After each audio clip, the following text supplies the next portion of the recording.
সল্টলেকের নিকো পার্কে জল রাইডের মর্মান্তিক দুর্ঘটনা, তরুণের মৃত্যুতে চাঞ্চল্য। বন্ধুদের সঙ্গে ওয়াটার রাইডে নাইগ্রা ফলসে আনন্দ করছিলেন রাহুল নামের এক তরুণ। আচমকাই অসুস্থ হয়ে পড়েন তিনি। শ্বাসরোধের উপসর্গ দেখা দেয় বলে জানা গেছে।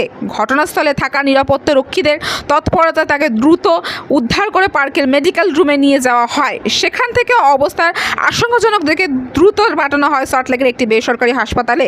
চিকিৎসকরা তাকে মৃত বলে ঘোষণা করেন। ঘটনার পরেই তদন্তে নেমেছে বিধাননগর দক্ষিণ থানার পুলিশ। রাহুলের সঙ্গে থাকা বন্ধুদের জিজ্ঞাসাবাদ চলছে।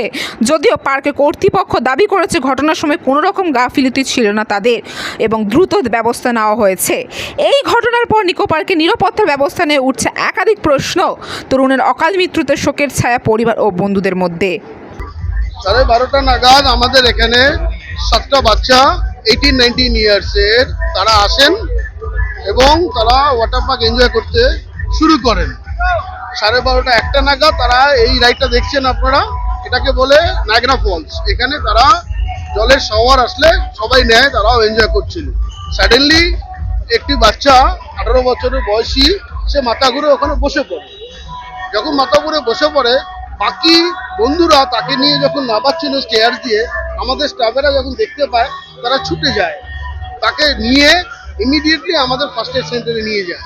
এবং ফার্স্ট এড সেন্টারে নিয়ে গেলে আমাদের নার্সরা দেখেন যে তার পালস বিটটা অনেকটা কম এবং সেন্স নেই। সাথে সাথে তাকে আমাদের নিজস্ব অ্যাম্বুলেন্স দিয়ে আমাদের সবচেয়ে কাছে কাকাটা হার্ট ক্লিনিক সেখানে পাঠাই। ক্যামেরায় বিভাস দাসের সঙ্গে আমি রিঙ্কি, নিউজ কলকাতা 24।